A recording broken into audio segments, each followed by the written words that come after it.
لا حول ولا قوة إلا بالله العلي العظيم. رب اشرح لي صدري ويسر لي أمري واحلل عقدة من لساني يفقهوا قولي. أعوذ بالله من الشيطان اللعين الرجيم. بسم الله الرحمن الرحيم. الحمد لله رب العالمين وهو أحسن الخالقين، والصلاة والسلام على أشرف الأنبياء والمرسلين، خاتم النبيين ورحمة للعالمين، سيدنا ونبينا ومولانا أبي القاسم محمد. اللهم صل على محمد وآل محمد وعلى آله الطيبين الطاهرين المعصومين المظلومين المنتجبين المنتخبين الميامين، لا سيما على بقية الله في الأرضين. اللهم عجل لهم فرج إنهم يرونه بعيدا ونراه قريبا، ولعنة الله على أعدائهم وغاصب حقوقهم أجمعين من الآن إلى قيام يوم الدين. أما بعد، فقد قال الله تبارك وتعالى في كتابه الكريم وفرقانه الحميد وقوله الحق وأصدق الصادقين. بسم الله الرحمن الرحيم. والعصر إن الإنسان لفي خسر إلا الذين آمنوا وعملوا الصالحات وتواصوا بالحق وتواصوا بالصبر. وقال المعصوم عليه أفضل الصلاة والسلام: بسم الله الرحمن الرحيم. إن الحسين مصباح الهدى وسفينة النجاة. درود پڑھے محمد والے. اللهم صل على محمد وآل محمد. عزیزان محترم، سعادت انسان کربلا کے آئینے میں قرآن و اہل بیت علیہ السلام کی نگاہ میں اس موضوع کے ذیل میں آپ کے سامنے مسلسل گفتگو کرتے ہوئے آج 6 محرم کا دن گزر گیا. 7 محرم کی شب آ گئی اور یہ جو غم کے ایام ہیں وہ اب بہت تیزی سے گزرتے ہوئے اپنے آخری منزلوں میں داخل ہو رہے ہیں.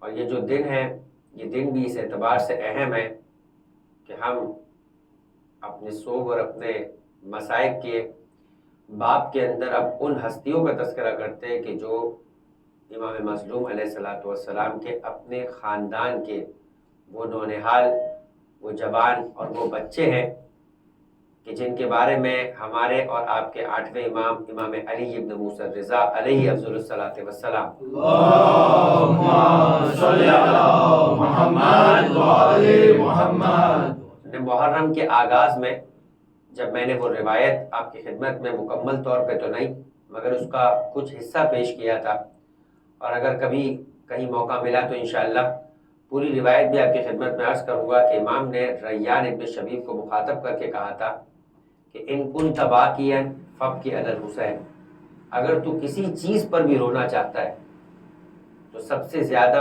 حق ہے کہ حسین کی غربت کو اور حسین کی مصیبت کو یاد کر کے رویا تھا.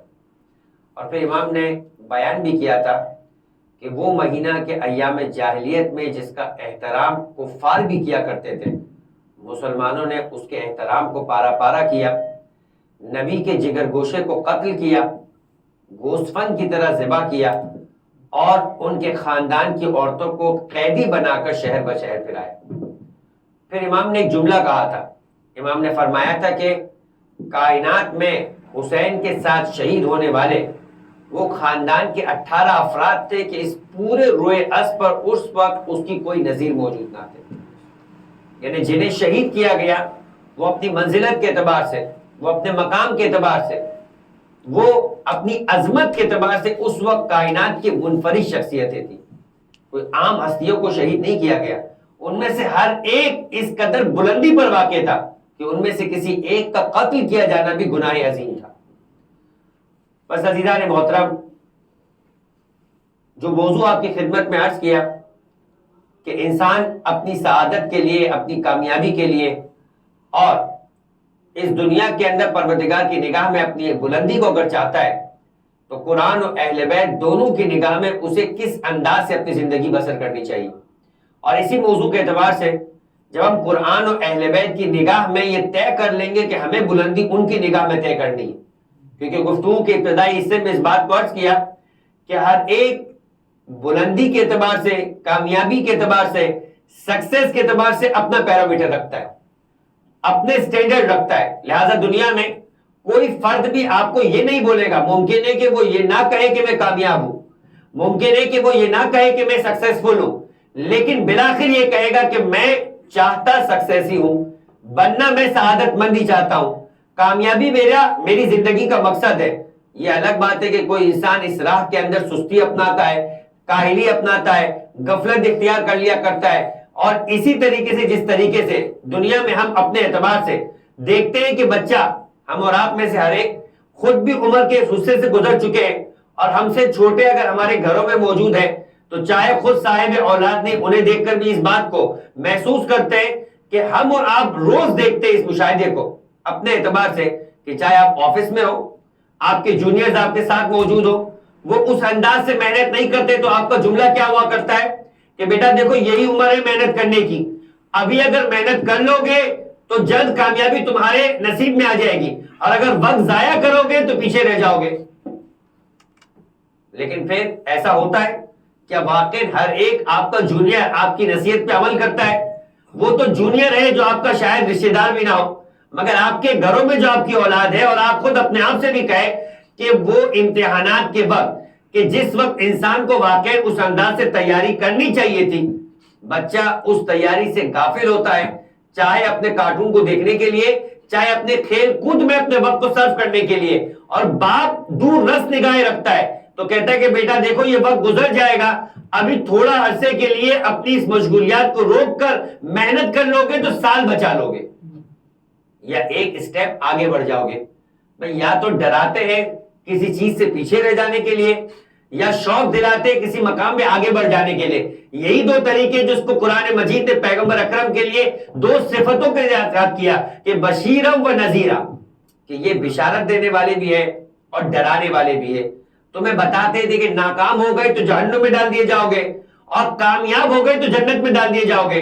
تو بس عزیزان محترم، ہر وہ فرد کہ جو چھوٹی ذہنیت رکھتا ہے، ہر وہ شخص کہ جو آگے کی نگاہوں پر اختیار نہیں رکھتا یا سوچ نہیں رکھتا، وہ وقتی طور کے اوپر اپنی مشغولیات کے اندر مصروف ہو کے اپنا وقت برباد کر رہا ہوتا ہے. لیکن جو بھی دور رس نگاہیں رکھنے والا ہوتا ہے وہ اس فرد کی ناکامی کو محسوس بھی کرتا ہے اور اسے نصیحت کرتا ہوں بھی دکھائی دیتا ہے. اب بتائیے کہ دنیا میں ہم اور آپ کی نگاہیں زیادہ دور رس ہوگی یا قرآن اور اہل بیت کی نگاہ زیادہ دور رس ہوگی؟ ہم اور آپ اپنے اعتبار سے جتنا اپنے بچوں کے لیے سنجیدہ ہے، اس سے کہیں زیادہ سنجیدہ قرآن اور اہل بیت ہمارے معاملے میں، اس سے کہیں زیادہ سنجیدہ قرآن اور اہل بیت ہمارے بارے میں. اور یہی وجہ ہے کہ پیغمبر اکرم کے کل اس قول کو بھی آپ کی خدمت میں عرض کیا کہ گرچہ کہ بہت سخت الفاظ تھے پیغمبر کے، مگر بعض اوقات بڑے ہدف کے لیے بڑا آپریشن کرنا پڑتا ہے. جب کوئی بیماری بہت زیادہ سنجیدہ ہو، جب کوئی بیماری بہت زیادہ سیریس ہو تو اتنا ہی بڑا آپریشن کرنا پڑتا ہے. کیوں؟ اس لیے کہ نہ کرنے کے نتیجے میں نقصان بھی اتنا ہی بڑا ہوتا ہے. لہذا پیغمبر اگر کہہ رہے کہ وَيْلٌ لِأَوْلَادِ آخِرِ الزَّمَانِ، تو شاید آپ کے لیے آپ کی اولاد اتنی اہم نہیں ہے کہ جتنی پیغمبر کی نگاہ میں یہ اولاد آپ کے لیے اہم ہونی چاہیے. لہذا قرآن، آپ نے کل نبی کے قول کو سنا، نبی نے کیا فرمایا؟ وَيْلٌ لِأَوْلَادِ آخِرِ الزَّمَانِ. اصحاب نے پوچھا قِيلَ مِنْ آبَائِهِمْ الْمُشْرِكِينَ، شاید موضوع مشرک ہو تو ہم کہ ہمارا موضوع ہی نہیں ہے. فرمایا نہیں، مِنْ آبَائِهِمْ الْمُؤْمِنِينَ، میں مومن ماں اور باپ کی بات کر رہا ہوں کہ انہوں نے اپنی زندگی میں کیا کیا ہے. فرمایا کہ وہ اپنے اولاد کو اپنے فرائض دین سے یعنی خدا کی تعلیمات اور ان کے احکام سے دور کیے ہوئے. ان کی تعلیمات کو حاصل کرنے پر ان کی توجہ نہیں ہے. وہ تعلیم تو حاصل کروا رہے ہیں مگر پھر وہی بات, ہمارے آپ کی نگاہ میں چونکہ دنیا کامیابی کا معیار ہے تو دنیا کی تعلیم حاصل کرا رہے ہیں. اہل بیت نہیں کہہ رہے کہ دنیا کی تعلیم سے دور کرو, وہ کہہ رہے کہ دیکھو دنیا کی تعلیم کی خاطر آخرت کی تعلیم سے دور نہ کرو. اس لیے کہ اگر تم نے دنیا کمانے کی حد تک اپنی اولاد کو روک کے رکھا تو دیکھو ان کی آخرت برباد ہو جائے گی, اور جب وہ وہاں پہنچیں گے تو پھر کیا ہوگا؟ یوم یفر المرء بأخیہ, وہ مقام ہوگا کہ جہاں بھائی بھائی سے بھاگ رہا ہوگا, اولاد اپنے ماں باپ کا دامن پکڑے ہوئے ہوگی اور قیامت کے میدان میں کہے گی بار الہ یہ تھے ہمارے ماں باپ کے جن کی وجہ سے ہم اس مقام کو پہنچے. اگر ہم اس مقام تک پہنچنے کے بعد پھر حسرت کر رہے ہوں گے, اس سے بہتر ہے کہ نبی کہہ رہے کہ آج ہی اپنی اولاد کے بارے میں فکر کرو, آج ہی اپنی اولاد کے بارے میں سمجھتے ہوئے نظر آؤ, اور اس سے قبل کہ اپنی اولاد کے بارے میں سوچو اپنے آپ کے بارے میں سوچو. جو اپنے آپ کو نہیں بچا پائے گا وہ اپنی اولاد کو بھی نہیں بچا پائے گا. لہذا سورہ مبارکہ تحریم کی آیت نمبر 6, یہ قرآن مجید کے 28ویں پارے کا سورہ مبارکہ تحریم. کیا فرمایا؟ یا ایھا الذین آمنوا قوا انفسکم واہلیکم نارا وقودھا الناس والحجارہ, اے ایمان لانے والو بچا لو اپنے آپ کو اور اپنی اولاد کو. یا ایھا الذین آمنوا, قوا بچا لو, انفسکم واہلیکم اپنے آپ کو اور اپنے اہل و عیال کو. تمہاری ذمہ داری فقط تم ہی نہیں ہو, اگر تم نے اپنے خاندان کو بڑھانے کے لیے شادی کی ہے اور اولاد کو پیدا کیا ہے تو تمہاری ذمہ داری بڑھ گئی ہے. لہذا کلکم راع وکلکم مسئول عن رعیتہ, یہ بھی پیغمبر کا قول ہے. قرآن کیا کہہ رہا ہے؟ یا ایھا الذین آمنوا قوا انفسکم واہلیکم نارا, اے ایمان لانے والو اپنے آپ کو اور اپنی اولاد کو جہنم کا ایندھن بننے سے بچا لو. وقودھا الناس والحجارہ, قیامت کے دن جہنم کو جو ایندھن ہے جو اسٹوو ہے اس کے اندر جلائے گا کس سے؟ فرمایا کہ یا وہ انسان ہوں گے یا پتھر ہوں گے. انسان اور پتھروں کے ذریعے سے جہنم کا ایندھن تیار کیا جائے گا اور اسی میں آگ لگائی جائے گی. اس سے قبل کہ تم و تمہاری اولاد اس جہنم کا ایندھن بن جائے, آج اپنے آپ کو اور اپنے اہل و عیال کو بچا لو. عزیزان محترم, قرآن بھی یہی کہہ رہا ہے اور پیغمبر اکرم نے بھی یہی کہا. فرمایا ادبوا اولادکم علی حبی وحب اہل بیتی والقرآن, ادب سکھاؤ, رسپیکٹ سکھاؤ, تعظیم سکھاؤ, جھکنا سکھاؤ اپنی اولاد کو میری محبت پر, میرے اہل بیت کی محبت پر اور قرآن کی محبت پر. جب تک تم نے قرآن اور اہل بیت کے ساتھ اپنی اولاد کے رشتے کو آگے نہیں بڑھایا تم اس دنیا میں بھی اپنی اولاد کی جانب سے نافرمانی کو دیکھو گے اور قیامت کے دن بھی وہی اولاد تمہارے دامن کو پکڑتے ہوئے نظر آئے گی. یہی اولاد ہے عزیزان محترم جو اس دنیا میں انسان کے لیے, انسان کی بڑھاپے کے اندر اس کے لیے خوشی کا باعث بن جایا کرتی ہے.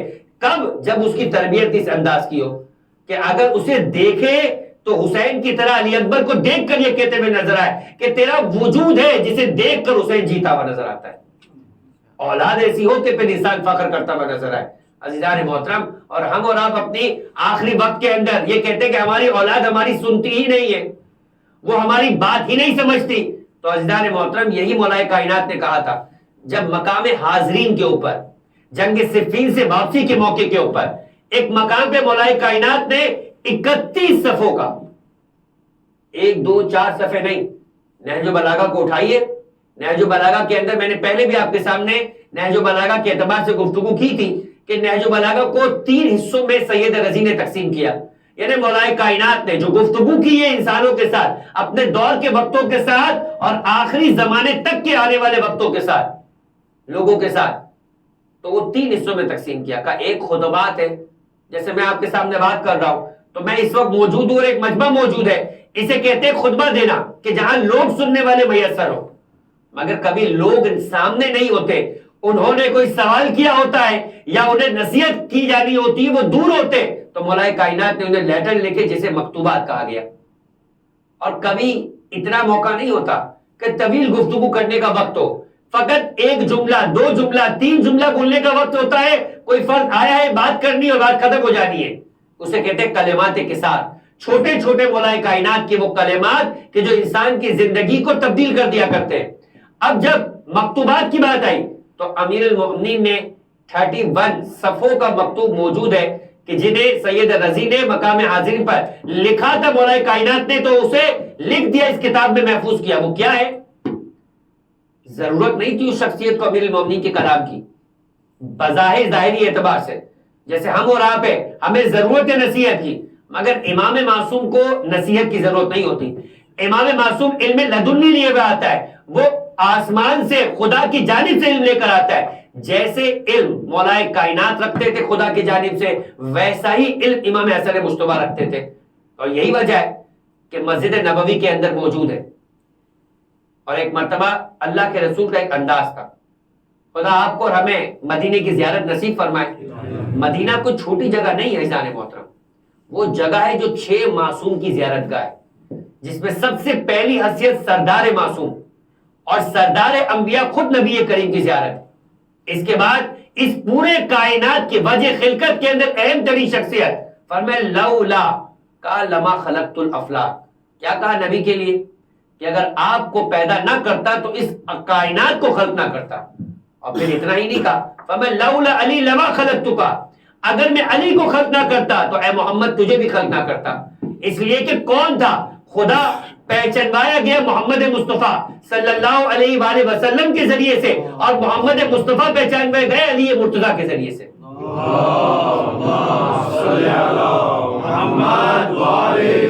اور حدیث رکی نہیں، فرمایا لولا فاطمہ لما خلقتکما، اور اگر فاطمہ نہ ہوتی تو نہ علی خلق کیے جاتے نہ محمد خلق کیے جاتے۔ اس لیے کہ مرکز طہارت شہزادی کی ہستی ہے۔ یہی وجہ ہے کہ جب سوال پوچھا جبرائیل نے چادر کے نیچے آنے کے بعد، ومن تحت الکسا، یہ نہیں فرمایا کہ اللہ کے رسول ہے، ان کے داماد یہ چچیرے بھائی ہے، ان کی بیٹی ہے، ان کے نواسے، فرمایا ام فاطمہ تو ابوہا و بعلوہا و بنوہا، کون تھا مرکز تعارف؟ فرمایا یہ فاطمہ ہے، یہ فاطمہ کے والد ہے، یہ فاطمہ کے شوہر ہے، اور یہ فاطمہ کے بچے ہیں۔ درود پڑھے محمد و آل محمد پر۔ اللہم صلی علی محمد و آل محمد۔ تو پنجتن کے تعارف کا مرکز بھی شہزادی کی ہستی ہے۔ بس اسی وجہ سے جن ہستیوں کو خلق کیا، ان ہستیوں کے لیے پروردگار عالم اس انداز سے اپنے کمال کو پیش کر رہا ہے۔ تو میں جو آپ سے بات کر رہا تھا کہ کس طریقے سے معصومین علیہ السلام نے ہمیں اس جانب لے کر گئے کہ دیکھو تمہیں اپنی اولاد کو اس انداز سے تربیت دینا ہے کہ قیامت کے دن وہ تمہارے لیے سرمایہ حیات بنے، یعنی تمہارے جنت میں جانے کا باعث بنے، نہ کہ تمہیں جنت سے روک لینے کا باعث بنے۔ بس اگر انسان، اب امیر المومنین، میں نے آپ سے کہا امام حسن مجتبی، انہیں ضرورت نہیں تھی اپنے بابا کی اس انداز کی نصیحت کی۔ کیوں؟ اس لیے کہ یہ کلنا محمد ہے۔ جب میں نے آپ سے کہا کہ خدا نبی کی زیارت اور نبی سے اس منسوب خاندان کی زیارت مدینے میں نصیب کرے، تو یہی مسجد نبوی تھی۔ اس مسجد نبوی میں کئی ستون آج تک محفوظ ہے، جو اپنے پیچھے کئی یادگاریں رکھا کر رہی ہے، جن میں سے ایک ستون کا تذکرہ میں نے آپ کی خدمت میں عرض کیا، ستون حنانہ، کہ جب ممبر پہلی مرتبہ پیغمبر کے لیے اس انداز سے کہ جیسے آج استعمال ہوتا ہے، اور اس کو ایک نسبت ہے کہ ممبر رسول ہے، اس ممبر پہ اللہ کے رسول بیٹھے نہیں ہیں، مگر ہمارے ذہنوں میں جس طرح سے مسجد، ہر مسجد اللہ کا گھر ہوا کرتی ہے، لیکن اس مسجد میں اللہ رہتا تو نہیں ہے، نہ اللہ خدا نہ خواستہ خانہ کعبہ میں رہتا ہے، لیکن نسبت دی گئی ہے کہ بھائی یہ گھر ہے اللہ کا، اور وہ جو مسجد ہے وہ اسی گھر کی مثالیں ہیں دنیا کے اندر کا۔ اسی طریقے سے وہ جو حقیقی ممبر ہے وہ مسجد نبوی میں اللہ کے رسول کے لیے بنایا گیا تھا۔ آج وہ ممبر بھی موجود نہیں ہے، مگر اس ممبر کی شبیہ مسجد نبوی میں ہے، اور ساری کائنات کے اندر اس کی شبیہ ہے۔ کہا جب اصل کا احترام ہوگا تو شبیہ کا احترام بھی کیا جائے گا، کیونکہ شبیہ سے اصل کی یاد آیا کرتی ہے۔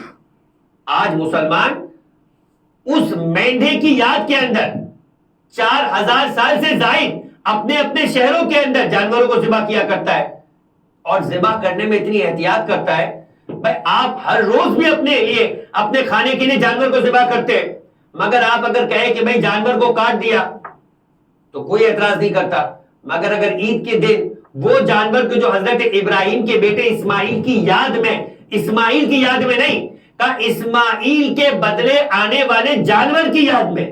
فرق ہے دونوں میں عزیزان محترم۔ ایک ہے اسماعیل کی یاد، وہ تو آپ منا ہی نہیں سکتے ورنہ خاندانی کی خاندانی اجڑ جائیں گے، خاندان کے خاندانی اجڑ جائیں گے۔ یہ اسماعیل کے بدلے میں آنے والا مینڈھا جو تھا یہ اس کی یاد ہے۔ اب سمجھ میں آئی بات؟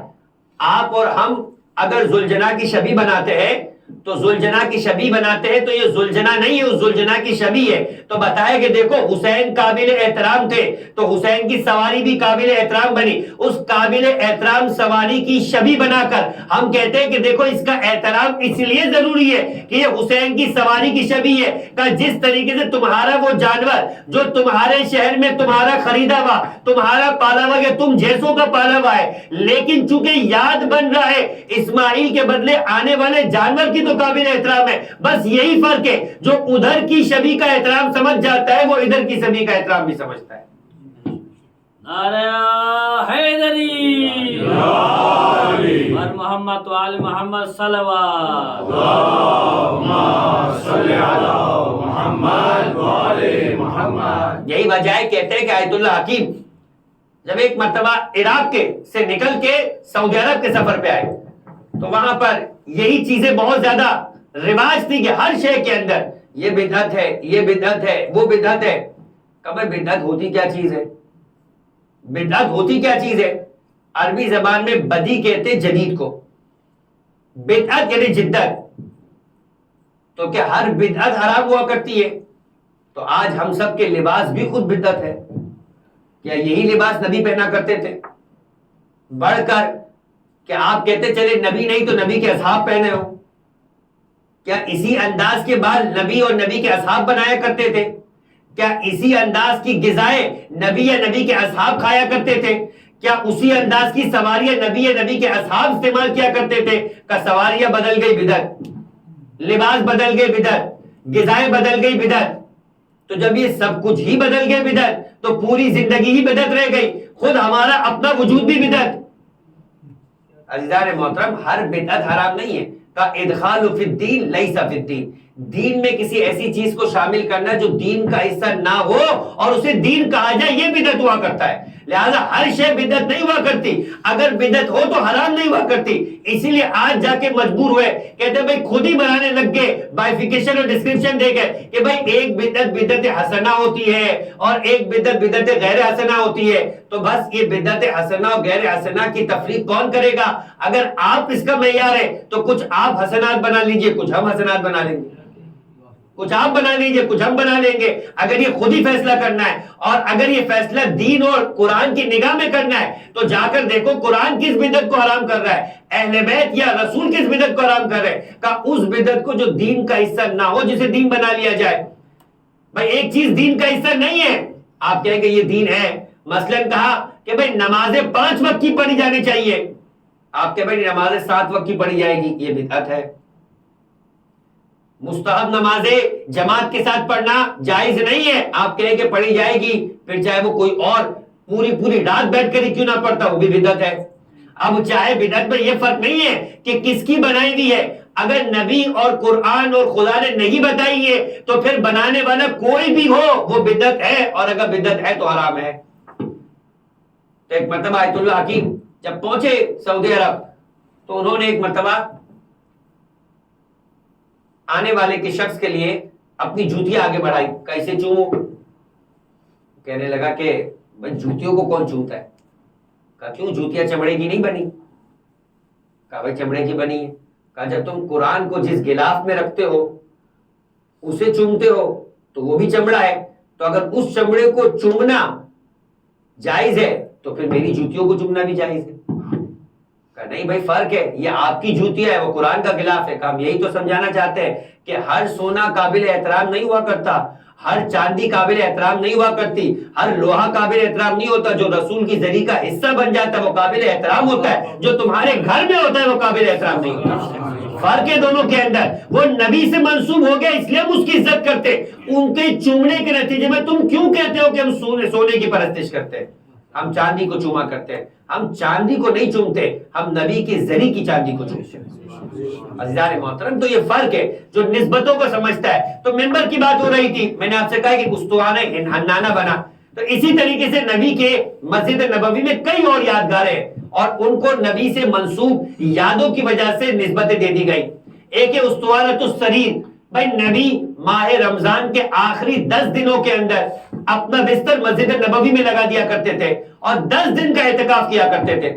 تو وہ استوانہ, وہ مقام کے جہاں بستر ہے, اس کو استوانۃ السریر بولا.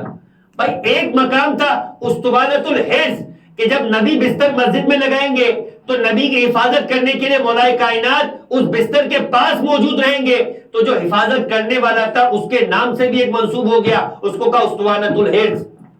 ایک استوانہ ہے جس کو نام رکھا گیا بھائی استوانہ, یعنی استوانۃ القرآ.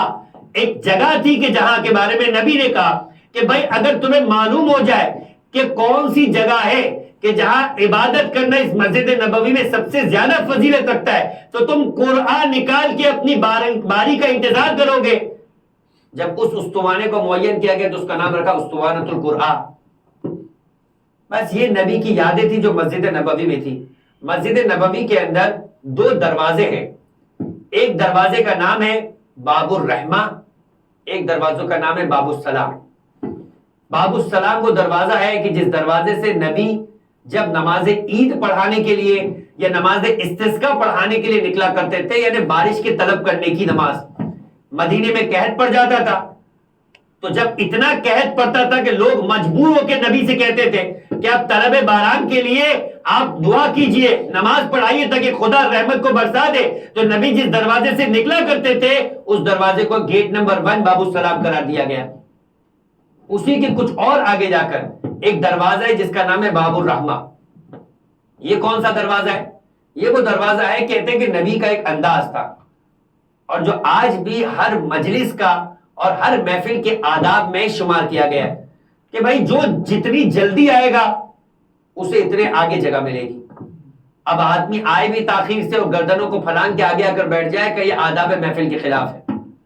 آپ کو جلدی آنا ہے, آپ کو آگے بیٹھنا ہے, آپ جلدی آئیں, ورنہ جسے جہاں جگہ ملے آداب محفل ہے کہ وہ وہاں بیٹھ جایا کرے.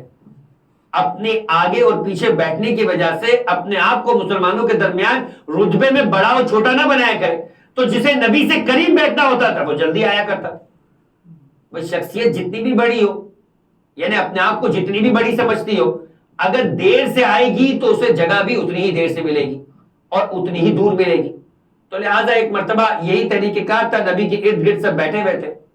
اب اگر کسی کو کوئی کام ہے, کوئی حاجت ہے, ایمرجنسی حاجت ہے, تو پھر طریقہ ہوتا تھا کہ باب الرحمہ کے پاس آ کے کھڑا ہو جایا کرتا تھا. اس کا مطلب یہ ہوتا تھا کہ جب مسلمان اسے اس دروازے پہ کھڑا ہوا دیکھتے تھے کہ ٹھیک ہے یہ جلد نہیں آیا, یہ نبی سے قریب بیٹھنے کا حق نہیں رکھتا, لیکن چونکہ اس مسلمان کو حاجت ہے, اس مسلمان کو ضرورت ہے, اس مسلمان کو پریشانی ہے, تو دوسرے مسلمان اس دروازے پہ کھڑے ہونے کے نتیجے میں احتراماً اسے جگہ دیتے تھے اور اس مسلمان کی تکلیف کا احساس کرتے ہوئے جگہ چھوڑ دیتے تھے. وہ آتا تھا نبی کے پاس, وہ اپنی عرض پیش کرتا تھا, اٹھ کے چلے جاتا تھا. اسے بھی معلوم تھا کہ میرا حق نہیں ہے یہاں بیٹھنا, مسلمانوں نے میری ضرورت کی خاطر مجھے جگہ دی. دیکھیں یہ طریقہ کار تھا نبی کی محفل کا, اور یہ 1400 سال پہلے سکھایا گیا. ایک دروازے پر ایک دن ایک انتہائی بزرگ, بارونق اور نورانی شخصیت آ کے کھڑی ہو گئی. خود اس کی شخصیت ہی اس قابل تھی کہ لوگ اسے جگہ دینے پہ مجبور نظر آ رہے تھے, اور اس جگہ پہ کھڑے ہونے کے نتیجے میں سب لوگ ہی ایک مرتبہ 2 صفوں میں تقسیم ہو گئے. وہ شخصیت قریب آئی, نبی کے پاس آ کر بیٹھی, اور اس شخصیت کے آنے سے لگ رہا تھا کہ وہ پہلی مرتبہ نبی سے ملاقات تو نہیں آئی. ایک انداز ہوتا ہے آدمی کا بے تکلفانہ کہ جس سے سمجھ آتا ہے کہ یہ کوئی پہلی دفعہ ملنے والا شخص نہیں ہے, کوئی اجنبی نہیں ہے نبی کے لیے. اس نے کوئی سوال کیا, نبی نے اپنے پہلو میں موجود بچے کی جانب اسے اشارہ کیا. اور کیجئے گا اجازت محترم, مقام امام حسن مجتبیٰ کی بات ہو رہی ہے. نبی نے اپنے پہلو میں موجود بچے کی جانب اشارہ کیا اور کہا جو پوچھنا چاہتے ہو اس سے پوچھ لو. سارے لوگ پریشان ہو گئے. ایسی پریشانی مسجد نبوی میں کئی دفعہ آئی ہے, کبھی نبی کے پشت کے اوپر حسن سوار ہو گئے تب بھی لوگ پریشان ہو جاتے تھے. کبھی نبی اپنے خطبے کو چھوڑ کے یعنی روک کر اپنے ممبر سے اترتے تھے اور اپنے بیٹے حسین کو کہ جن کا پاؤں ان کے ابا کے دامن میں الجھا تھا کہ اس سے پہلے کہ حسین زمین پر گرے آگے بڑھ کے خود حسین کو اٹھا کر اپنے پاس لا کر بٹھایا. فرمایا ھذا الحسین فاعرفوہ، یہ حسین ہے اسے پہچان لو. آج حسین مسجد نبوی کے اندر اس انداز سے رسول کی گود میں بیٹھا ہے، کل تم لوگوں سے اپنی مدد کے لیے تمہیں پکار رہا ہوگا. تم میں سے ہر ایک کی ذمہ داری کہ حسین کی مدد کو پہنچے. بس ایک مرتبہ امام حسن کی جانب اشارہ کیا اور کہا جو پوچھنا چاہتے ہو پوچھو. نبی کے ساتھ بیٹھے ہوئے نبی کے اصحاب پریشان ہو گئے اور سوچنے لگے کہ اتنی بزرگ شخصیت جسے دیکھ کر ہمارے دل میں روب آ جائے، آج وہ نبی سے سوال پوچھنے کے لیے آئے ہیں، نبی خود جواب دے ان کی عمر کا اور ان کی شخصیت کا احترام دیکھ کر. اور وہ اشارہ کر رہے بچے کی طرف، بچہ کیا ان کے سوال کا جواب دے گا. مگر جب اس آنے والے نے سوال کیا، نہ اس کا سوال لوگوں کو سمجھ میں آیا اور نہ امام حسن نے جو جواب دیا وہ لوگوں کو سمجھ میں آیا. ساری باتیں اوپر سے گزر رہی تھی. جب باتیں ختم ہو گئی تو ایک مرتبہ وہ شخصیت اٹھنے کے لیے یعنی جانے کے لیے اٹھنے لگے تو اللہ کے رسول نے ایک سوال کیا، یہ بتاؤ مطمئن ہو گئے؟ یہ بتاؤ مطمئن ہو گئے؟ تو کہا کہ اللہ کے رسول کے اس بولنے کے اوپر اور زیادہ وہ حیران ہو گئے کہ آپ ایسے فرد سے بچے سے سوال کروا کے کہہ رہے مطمئن ہو گئے. کہا اللہ کے رسول نے تو جو کہا وہ کہا، مگر جو شخصیت نے جواب دیا کہا ویسے ہی مطمئن ہوا جیسے آپ سے پوچھ کے مطمئن ہوا کرتا تھا. اب تو بالکل ہی آسان خطا ہو گئے. اب نبی نے جواب دیا کہ یہ کوئی اور نہیں ہے، یہ میرے بھائی حضرت خضر ہے. اور جو اس بچے میرے حسن نے جواب دیا اسے عام بچہ مت سمجھو، یہ زمین پر بیٹھ کے لوہے محفوظ کا مطالعہ کیا کرتا ہے. درود پڑھے محمد آل محمد پر.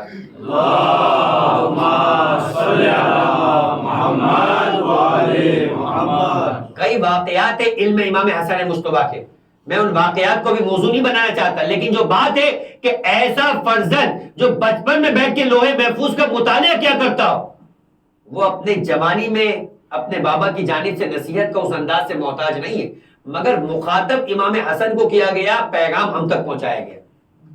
موضوع کیا تھا؟ اس 31 صفحے کے مکتوب اور لیٹر کا موضوع کیا تھا کہ باپ اپنی اولاد کی تربیت کے لیے کب سے اہتمام کرے. نہج البلاغہ میں جا کر اس خطبے کو اٹھا کر دیکھیے گا، اس کا مکتوب نمبر غالباً 19 ہے اور اس کے اندر مولا کائنات ٹاپک بناتے کہ ایک باپ کو کس عمر سے اپنے بچے کی تربیت کا اہتمام کرنا چاہیے. اور وہاں لکھتے باقاعدہ کہ بیٹا حسن، میں نے اس وقت سے تمہاری تربیت کے لیے تمہاری جانب نگاہ کی ہوئی ہے، اس سے قبل کہ تم معاشرے کے ہاتھوں میں جاؤ اور کچا ذہن ہونے کی وجہ سے وہ تمہارے ذہن کو اپنے نقش و نگار سے رنگین کرے، اس سے پہلے میں نے خود تمہاری زندگی میں نقش و نگار کو بنا کر تمہیں معاشرے میں جینے کے لیے قابل بنا دیا. جب تم معاشرے میں جاؤ تو ان کے عقائد کو مت لو، ان کے احکامات کو مت لو، ان کے اخلاق کو مت لو، اس اخلاق کو لو کہ جو تمہارا اخلاق ہونا چاہیے. تمہارے باپ نے تمہارے اخلاق کو بھی تعمیر کیا، تمہارے عقائد کو بھی ترتیب دیا اور تمہاری زندگی کے احکام کو بھی سنوار دیا. درود پڑھے محمد آل محمد. اللہم صلی علی محمد وآل محمد. عزیزان محترم، تو یہ امیر کائنات کا وہ انداز تھا. اب سوچیں کہ 31 صفحے تو امیر کائنات نے گویا اس انداز سے کھول کر زندگی کے ہر باب کو ڈسکس کیا اس خط کے اندر کہ کیا کیا وقت آ سکتا ہے ایک باپ کا اپنی اولاد کی نسبت اور اسے کس طریقے سے رکھنا چاہیے. یہاں تک کہ مولا کائنات فرماتے ہیں کہ دیکھو بچے کا دماغ جو ہے وہ اتنا کچا ہوتا ہے کہ آج اگر تم نے اس پر کچھ لکھ دیا تو یہ اتنا پختہ ہو جائے گا کہ زندگی بھر تبدیل نہیں ہوگا. لہذا یہ بچے کا جو دماغ ہے اس کے اعتبار سے کہا کہ اگر یہ گرو کر گیا اور ایک تناور درخت بن گیا، اب اگر اسے تم نے ہلانے کی کوشش کی تو وہ ٹوٹ جائے گا مگر اپنے مقام سے ہل نہیں پائے گا. اب تمہاری مرضی ہے کہ تم منہ زور اونٹ بننے کے بعد اسے قابو کرنا چاہو یا اس کے بچپنے کے اندر اس کی تربیت کرنا چاہو. خود امیر کائنات اپنے بارے میں کہتے کہ میں اللہ کے رسول کے ساتھ ایسا چپکا رہتا تھا جیسے اونٹنی کا بچہ اونٹنی کے ساتھ ہوا کرتا ہے. وہ ہر روز مجھے اپنے اخلاق کا ایک باب دیا کرتے تھے اور پھر اس کے بعد اگلے دن اگلا باب دیا کرتے تھے. امیر کائنات نے اپنی تربیت کے بارے میں اللہ کے رسول کا حوالہ دیا اور خود اپنی تربیت جو کی وہ امام حسن مجتبی کے اعتبار سے کی.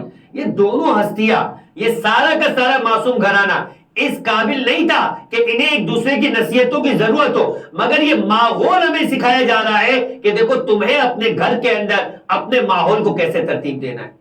لہذا خود تاریخ کا حصہ ہے کہ جب امیر مومنین مسجد نبوی سے گھر آتے تھے تو شہزادی کہا کرتی تھی علی آپ بتائیں گے کہ مسجد میں آج بابا نے کیا کہا ہے، یا میں آپ کو بتاؤں کہ آج بابا نے کس آیت کے بارے میں ڈسکس کیا ہے.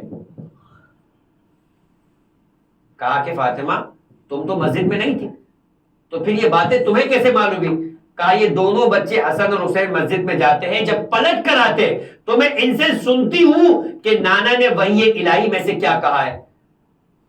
تو یہ خود ایک تربیت کا انداز تھا کہ فقط بچوں کو مجلس میں بھیجنا یا محفلوں میں بھیجنا ضروری نہیں ہے، جب پلٹ کر آئے تو مائیں ان سے سنے، سنانے سے ان کا اعتماد بھی بڑھے گا، ان کا حافظہ بھی محفوظ ہوگا، اور خود ماں کو بھی خبر ہوگی کہ آیا مجلس میں جا کر وقت صرف کر کے آئے ہیں یا واقعی وقت استعمال کر کے آئے. یہ سارے کا سارا ماحول ہے اہل بیت علیہ السلام کا، جو یہ گھرانہ ہے جو ہمیں اس بات کو سکھاتا ہے کہ دیکھو جب ہم جیسے معصوم ہستیاں اپنے بچوں کے بارے میں فکر مند ہے تو تم جیسے غیر معصوم ہستیوں کو اپنی اولاد کے بارے میں زیادہ فکر مند ہونا چاہیے. دنیا میں اگر اپنے بچوں کو سعادت مند بنانا چاہتے ہو تو اہل بیت کی ہستیوں سے قریب کرتے ہوئے نظر آؤ. جب تمہاری تربیت اور تمہاری نگاہیں اپنی تربیت پر بھی ہوگی اور اپنی تربیت کے بعد اپنی اولاد کی تربیت پر بھی ہوگی تو واقعی تم وہ گھرانہ بناؤ گے کہ جو گھرانہ اہل بیت علیہ السلام کا پسندیدہ گھرانہ. یہی قرآن نے کہا زیادہ محترم یا ایھا الذین آمنوا قوا انفسکم واہلکم نارا، اے ایمان لانے والو اپنے آپ کو بھی بچاؤ اور اپنی اولاد کو بھی بچاؤ اس جہنم کا ایندھن بننے سے کہ جس کا ایندھن قیامت کے دن لکڑی و پتھر بنے گی. یہیں پر ایک لائٹر نوٹ کے اوپر میں ایک واقعہ امام حسن عسکری علیہ افضل الصلاۃ والسلام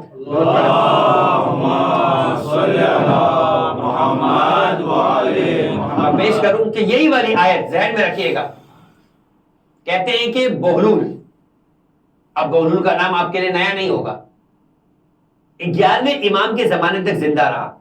کچھ ہستیاں اہل بیت علیہ السلام کے ساتھ ایسی منسلک تھی کہ جنہیں خدا نے شرف دیا کہ وہ کئی معصوم ہستیوں کے زمانے تک رہی، جن میں سب سے پہلی شخصیت کے جن کا نام آتا ہے وہ جابر بن عبداللہ انصاری، پیغمبر کے دور سے لے کر امام پنجم کے دور تک زندہ رہی.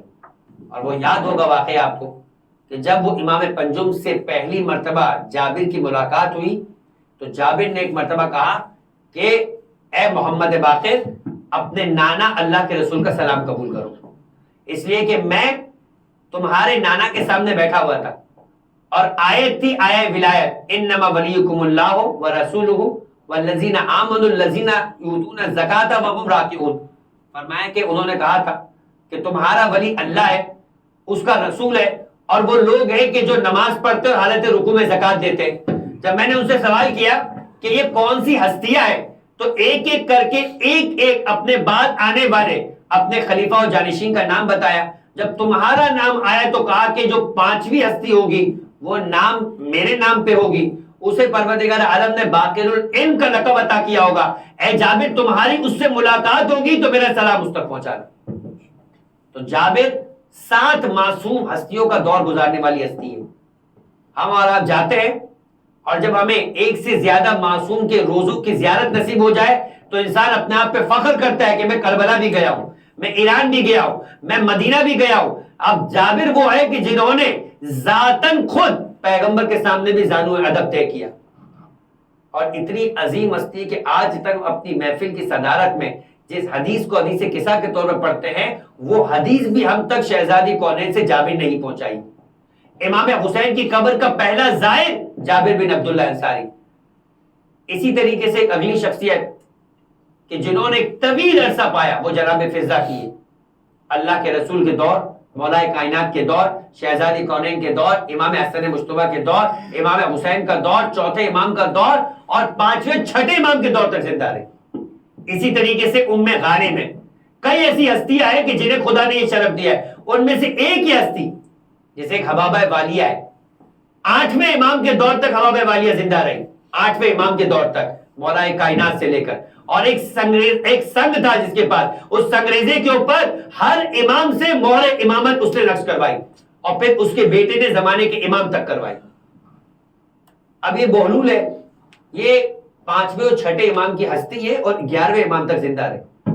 11ویں امام میں سامرہ کی گلی سے گزر رہے تھے، اور سامرہ کی گلی میں چند بچوں کے درمیان ایک بچے کو روتے ہوئے دیکھا۔ بہت غور سے سنیے گا عزیزان محترم، چند بچوں میں ایک بچے کو روتے ہوئے دیکھا، قریب گئے اور جانے کے بعد ایک سوال کیا، کیا آپ رو رہے ہیں؟ کیا آپ کے پاس کھلونے نہیں ہے کہ جس کی وجہ سے آپ رو رہے ہیں؟ کتنی چھوٹی عمر ہوگی کہ بہلول نے یہ سوال کیا؟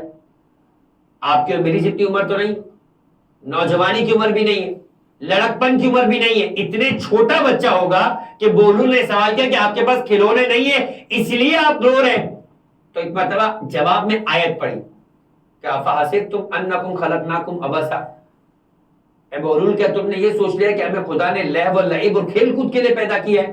یعنی دکھنے میں چھوٹا تھا مگر اپنی بلندی میں بہلول سے بلند تھا، دکھنے میں چھوٹا تھا مگر اپنی سمجھ میں بہلول سے بلند تھا۔ بہلول ایک مرتبہ حیران ہو گیا اور کہنے لگا کہ آپ تو ابھی بہت چھوٹے ہیں، جملہ سنیے گا، آپ تو ابھی بہت چھوٹے، اتنی چھوٹی عمر کے اندر بھی اتنا خوف طاری ہے آپ پر؟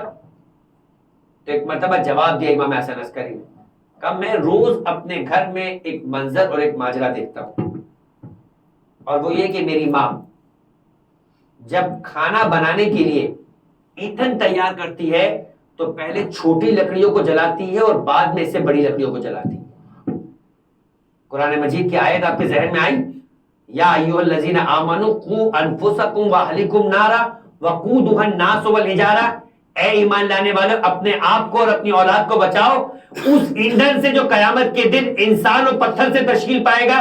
اور امام حسن عسکری کیا کہہ رہے، میں روز اپنی والدہ کو دیکھتا ہوں کہ وہ گھر میں جب کھانا بنانے کے لیے ایندھن تیار کرتی ہے تو چھوٹی لکڑیوں کو پہلے جلاتی ہے بعد میں بڑی لکڑیوں کو جلاتی ہے۔ تو میں قیامت کے دن سے خوف زدہ ہوں کہیں ایسا نہ ہو کہ ہم جیسے چھوٹے چھوٹے خطا کاروں کو خدا پہلے سزا دے اور ہمارے ذریعے سے بڑے خطا کاروں کے لیے ایندھن کو تیار کرے۔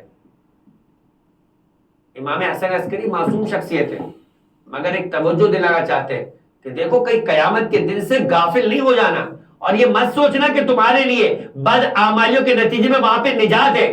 ایسا نہ ہو کہ تم جنہیں چھوٹی خطائیں کہہ رہا ہو وہی چھوٹی خطائیں قیامت کے دن تمہارے لیے باعث مصیبت بن جائے۔ آج ہی اس دنیا میں اپنے لیے اور اپنی اولاد کے لیے فکر کرو، اس لیے کہ خدا نے تمہیں ذمہ دار بنایا ہے تو قیامت کے دن ذمہ داری کے بارے میں سوال کرے گا۔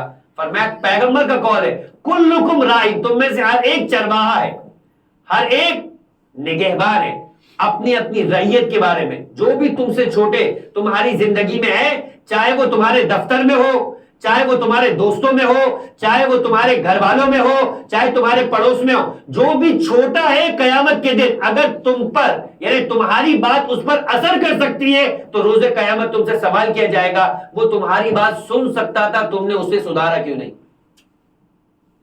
کلکم راعٍ وکلکم مسئول عن رعیتہ، یہ نہیں کہا پیغمبر نے کہ کلکم تم میں سے ہر ایک کی اولاد ہے اپنی اپنی اولاد کے، نہیں، فرمایا جو جس کا سب آرڈینیٹ ہے، جس کے نیچے ماتحت موجود ہے، جو اس کی باتوں کو سن سکتے سمجھ سکتے، قیامت میں پوچھا جائے گا جب یہ تمہاری دنیا کی باتیں سنتے تھے تو انہیں آخرت کے اعتبار سے کیوں نہیں تنبیہ کی، آخرت کے اعتبار سے کیوں نہیں انہیں سدھارتے ہوئے نظر آئے؟ قیامت کے دن تمہیں ہر ایک کو، ہر ایک چرواہے کو، ہر ایک نگہبان کو اپنی نگہبانی میں آنے والے کے بارے میں جواب دینا ہوگا۔ عزیزان محترم، اسی لیے امام مظلوم جب مدینہ چھوڑ کے نکل رہے تھے فرمایا تھا انی خرجت لطلب اصلاح امت جدی، کہ حسین سے بڑھ کر اس دور کا نگہبان تو کوئی نہیں تھا، لہذا حسین اپنی امت کی اصلاح کے لیے مدینے کو ترک کر کے مکہ چلے گئے، وطن چھوڑا، خاندان چھوڑا، مکے و مدینے جیسی سرزمین کو چھوڑا۔ اتنا ہی نہیں عزیزان محترم، آج تو حسین کی اس قربانی کا تذکرہ کرنا ہے، کل بہن کی مصیبت کا تذکرہ کرنا تھا، کل بھانجوں کے مصائب اور بھانجوں کی شہادت کا تذکرہ تھا، آج تو خود حسین کو پرسہ دینا ہے۔ اور کس حسین کو پرسہ دینا ہے؟ کہ حسین نے اپنی دعاؤں میں باقاعدہ یہ لفظ موجود ہے، اور جب حسین نے علی اکبر کو رخصت کیا تو یہ جملہ کہہ کر کہا کہ کننا اذا اشتقنا بزیارت نبینا، کہ جب بھی ہم اپنے نبی کی زیارت کرنا چاہتے تھے تب علی اکبر کی طرف نگاہ کر لیا کرتے تھے۔ علی اکبر کسی عام بچے کا نام نہیں تھا عزیزان محترم۔ حسین اپنے نانا کے وفات کے بعد اپنے نانا کی زیارت کا اتنا زیادہ شوق رکھا کرتے تھے کہ خدا سے مانگا تھا، اور مانگا تھا ایسی اولاد کے جو نانا کے مشابہ ہو۔ اور عزیزان محترم کہتے تھے کہ رات کے وقت حسین سو نہیں پاتے تھے اور بار بار اپنے بستر سے اٹھ کر علی اکبر کے جھولے کی طرف آ جایا کرتے تھے۔ جب بڑے ہوئے تو تاریخ بتاتی کہ مدینے کی گلیوں میں جب قمر بنی ہاشم ابو الفضل عباس اور شبیہ پیمبر شہزادے علی اکبر مدینے کی گلیوں سے نکلا کرتے تھے تو لوگ اپنے کاموں کو روک دیا کرتے تھے اور جمال مصطفیٰ اور جمال علی مرتضیٰ کو دیکھنے کے لیے اپنے کاروبار حیات سے رک جایا کرتے تھے۔ وہ شبیہ پیمبر کہ بچپن سے اپنے بابا حسین کی کرم و سخاوت کا نشان تھے کہ تاریخ بتاتی کہ اپنے گھر کے دروازے پر چراغ جلا دیا کرتے تھے کہ رات کو کوئی بھولا بھٹکا مسافر ہو تو وہ پریشان نہ ہو، بھوکا نہ سو جائے، بلکہ اس چراغ کو دیکھ کر علی اکبر کے گھر پر آ جائے۔ بچپن سے وہ سیرت، بچپن سے وہ انداز تھا کہ ہر انداز شہزادے علی اکبر کا اللہ کے رسول کی یاد دلایا کرتا تھا۔ اور جب حسین کا کوئی ساتھی نہ بچا، حسین کا کوئی ناصر نہ بچا، تو سب سے پہلی قربانی مکاتب میں موجود ہے کہ وہ حسین کی جانب سے علی اکبر تھی۔ اگرچہ کہ تاریخوں میں اختلاف ہے، کچھ کہتے ہیں کہ آخری قربانی تھی، مگر زیادہ تر علماء کہتے ہیں کہ نہیں، پہلی قربانی تھی، اس لیے کہ یہ حسین کی قربانی تھی۔ کیسے ممکن تھا کہ حسین اپنی قربانی کو روک لے اور اپنی بہن اور اپنے بھائیوں کی قربانی کو پہلے پیش کرے؟ اور کیسے ممکن تھا کہ علی اکبر جو ان قربانیوں کے اندر سب سے پہلے قدم نہ اٹھائے؟ لہذا تاریخ کا جملہ ہے کہ جب آخری ناصر حسین شہید ہوا تو علی اکبر اپنے بابا کی بارگاہ میں آ کر کہنے لگے کہ بابا اب کوئی نہیں ہے آپ کا دوست، کوئی نہیں ہے آپ کا مددگار، آپ کا ساتھ دینے والا، میں پہلے سب سے پہلے آپ کی جانب سے بنی ہاشم کی قربانی بننا چاہتا ہوں۔ ایک جملہ کا فَنَظَرَ مِن رَأْسِهِ إِلَى قَدَمِهِ، حسین نے سر سے پیر تلک دیکھا اور ایک نظر مایوسی تھی اور کچھ کہہ نہیں پائے۔ ایک جملہ کہا، علی اکبر کاش کہ تمہارے پاس تم جیسا بیٹا ہوتا تو میں سوال کرتا کہ اسے مرنے کی کیسے اجازت دیتے، منع بھی نہیں کیا مگر اپنی دل کی کیفیت کو بتا دیا۔ اور ایک جملہ کہا کہ دیکھو بابا تو اجازت دے دیں گے مگر پہلے جا کے اس پھوپھی سے اجازت لو جس نے ماں بن کر تمہیں پالا ہے۔ کہتے کہ زندگی بھر حسین کی حسرت رہی کہ علی اکبر کوئی خواہش کرے اور جیسے حسین پورا کرے، مگر کوئی خواہش نہ تھی جسے پھوپھی ادھورا چھوڑ دے۔ حسین یہ تمنا لے کر دنیا سے چلے گئے۔ بس عزیزو، علی اکبر کے لیے بڑا مشکل تھا، مجھے نہیں معلوم تاریخ مگر اتنا بتاتی ہے کہ علی اکبر جب اجازت لینے کے لیے بنی ہاشم کے خواتین کے خیمے میں گئے تو حمید ابن مسلم کہتا ہے 18 مرتبہ خیمے کا پردہ اٹھا، 18 مرتبہ خیمے کا پردہ گرا۔ کون کون سی بیوی تھی جو علی اکبر کا دامن پکڑ لیتی تھی؟ مگر ہر بیوی کی اپنی احترام ہوگا، مگر ایک 4 سال کی بچی بھی ہوگی جس نے علی اکبر کا دامن پکڑ کے کہا ہوگا ارحم غربتی، ارے بھیا علی اکبر مدینہ میں سغرا کو چھوڑا ہے، کربلا میں سکینہ کو چھوڑ دو گے؟ بس عزیزو، ایک مرتبہ پھوپھی کی خدمت میں پہنچے، بتاتے علماء کہ ایک مرتبہ پھوپھی کے سامنے پہنچنے کے بعد زمین پر بیٹھ گئے، اپنے سر کو پھوپھی کی گود میں رکھا، کہا پھوپھی اماں آپ سے ایک سوال کرنے آیا ہوں، آپ عقیلہ بنی ہاشم ہیں، بنی ہاشم کی خواتین میں سب سے زیادہ عقل مند ہے، عالمہ غیر معلمہ ہے، آپ میرے سوال کا جواب دیجئے، میری مشکل کو حل کیجئے۔ کہا بیٹا یہ کون سا وقت ہے سوال کا، مگر پوچھ کیا پوچھنا چاہتا ہے؟ کہا یہ بتائیے آپ کا مقام زیادہ بلند ہے یا دادی فاطمہ زہرا کا مقام بلند ہے؟ کہا شہزادی زینب سے رہا نہ گیا، ایک مرتبہ اپنے مقام میں شہزادی شہزادی کے حضرت زہرا کے احترام میں کھڑی ہو گئی، کہا بیٹا علی اکبر، کہا حضرت فاطمہ زہرا کا مقام، کہا ان کی کنیز ادرسی زینب کا مقام۔ ایک مرتبہ کہا بس یہی پوچھنا چاہتا تھا کہ فاطمہ کے بیٹے پر، دادی کے بیٹے پر اپنے بیٹے کو قربان کر دے، اس لیے کہ ان کا مقام زیادہ بلند ہے۔ ایک مرتبہ زینب نے سر سے پیر تک علی اکبر کو دیکھا، کہا بیٹا اگر کسی اور طرح سے اجازت مانگتا تو کبھی اجازت نہ دے پاتی، جاؤ ہم نے تمہیں اپنے حسین پہ قربان کیا۔ اب علی اکبر نکلے، حسین نے سر پہ اللہ کے رسول کا امامہ رکھا، دوش پہ اللہ کے رسول کی عبا پہنائی، سواری پہ خود سوار کیا اور ایک مرتبہ ہاتھوں کو بلند کر کے کہا اللہم اشہد علی ہؤلاء القوم قد برز الیہ غلامون۔ ایک مرتبہ کہا کہ اے خدا گواہ رہنا، اب میں اسے بھیج رہا ہوں جو صورت میں، سیرت میں، رفتار میں، گفتار میں تیرے نبی کے مشابہ، جب ہم نبی کی زیارت کرنا چاہتے تھے تو اس کی جانب دیکھا کرتے تھے، اب میں اسے راہ خدا میں بھیج رہا ہوں۔ ایک مرتبہ علی اکبر گئے، مگر تاریخ بتاتی ہے کہ حسین سے رہا نہیں گیا، اب رسول کا احترام میں یہ انداز تھا یا بیٹے کی محبت میں یہ طلب تھی۔ ایک مرتبہ بوڑھا باپ گھوڑے کے پیچھے پیچھے چلنے لگا، مگر جب گھوڑے کو رفتار بڑھی تو کہتے ہیں کہ حسین ایک مرتبہ گھٹنوں کے بل گرے۔ علی اکبر نے محسوس کیا، اپنی سواری سے اترے، اپنے بابا کو اپنے سینے سے لگایا، ایک اور بار رخصت ہوئے اور اب علی اکبر گئے۔ کہتے ہیں کہ ام لیلا دروازے پہ کھڑی حسین کی جانب دیکھ رہی تھی، حسین علی اکبر کی جانب دیکھ رہے تھے اور ایک مرتبہ دیکھا کہ حسین کے چہرے کے اوپر آثار بدلی ہوئے۔ علی اکبر سے ایک مرتبہ مخاطب کر کے کہا کہ اے والی خیریت تو ہے، کہا بس دعا کرو ہمارے علی اکبر کا مقابلہ ایک بہت بڑے پہلوان کے ساتھ ہے۔ علی اکبر کا مقابلہ پہلوان سے سننا تھا کہ ام لیلا گئی، مصلی عبادت کو بچھایا، ہاتھوں کو بلند کر کے کہا اے بار الہ جس نے یوسف کو یعقوب کو پلٹایا، اسماعیل کو ہاجرہ کو دیکھنا نصیب کیا، میرے علی اکبر کو ایک مرتبہ واپس پلٹا۔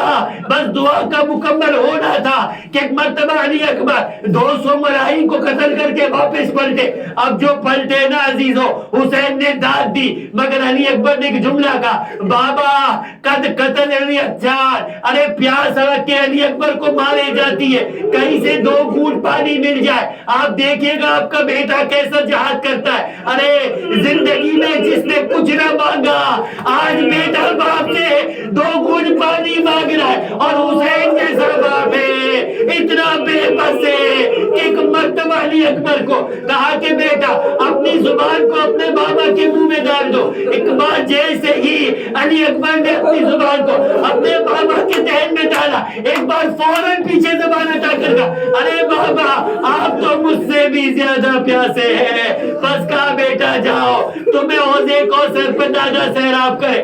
علی اکبر چلے، تاریخ بتاتی کہ لڑتے لڑتے دشمنوں نے گھیر لیا، فقطعوہ اربا اربا، ارے اتنی تلواریں چلی شبیہ رسول پارا پارا ہو گئی، کلیجے میں ٹوٹی ہوئی برچی کا پھار، جسموں پہ تلواروں کے بار، گھوڑے کی باہوں میں اپنے ہاتھوں کو ڈال دیا، بس گھوڑا دشمنوں میں گھس گیا۔ ایک آواز آئی علیکہ منی سلام، یا بتاؤ ارے بابا جان میرا سلام قبول کرے۔ حسین جو اپنی کرسی پر بیٹھے تھے، راوی بتاتا ہے کہ حسین کی آنکھیں سفید ہو گئی، ایسا لگتا تھا اب حسین کو کچھ نظر نہیں آ رہا۔ ایک جملہ کہتے جاتے تھے ارے دنیا بعدک لفا، بیٹا تیرے جانے کے بعد اب جینے کی گویا۔